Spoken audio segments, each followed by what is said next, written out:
Isang mapagpalang araw po sa ating lahat and welcome po to our 365 Daily Devotion. At ngayong araw po, ang pag-uusapan po natin is patungkol po sa kontrolado ba ng Diyos na manalo sa eleksyon pati ang mga korap. So, sabi po dito sa concept po patungkol po sa compatibilism. So ito po ang sabi po, the term indicates that absolute divine sovereignty is compatible with human significance and real human choice. So yun po yung sinasabi po sa ating concept po patungkol po sa compatibilism. So ngayon naman po tayo po dumako po sa ating Bible reading po. Ito po yung matatagpuan sa Proverbs chapter 21 verse 1. Ito po ang sabi po sa English, in the Lord's hands, the king's heart is a stream of water that he channels towards all who please him. Ito po ang sabi po sa Tagalog, hawak ni Yahweh ang isip ng isang hari at naibabaling niya ito kung saan igawi. So, yun po yung sabi po sa ating Bible reading po patungkol po sa Proverbs. Ngayon naman po tayo po dumako po sa ating teaching po. Una, God is control over human will and Proverbs. So, paghihimay-himayin po natin lahat, no? Napakalalim po ng topic na to.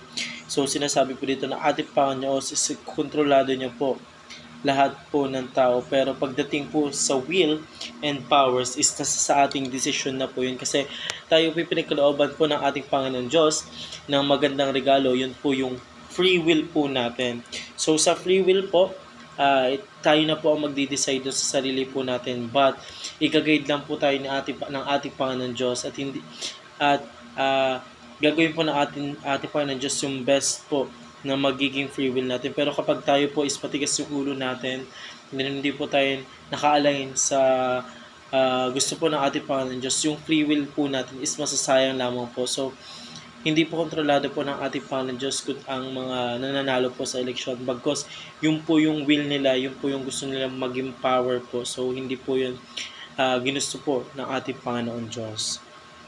So, pangalawang katanungan po, humans are fully responsible for their choices. Yung ito lang po yung sinasabi ko po kanina, na tayo pong mga tao is responsible po tayo so kahit sa ano mang maging choices po natin. Kahit alam po nating mali minsan, ginagawa pa rin po namin. So, we are responsible for what we choose po at hindi po kasalanan po yun ng ating Panginoon Diyos kasi ang ating Panginoon Diyos, siya po yung nagbibigay ng right pathway but tayo po, we always left po dun sa gusto po ng ating Panginoon Diyos. So that's why we are responsible po for our choices po. So, pangatlong katanungan po, the Bible affirm both statements.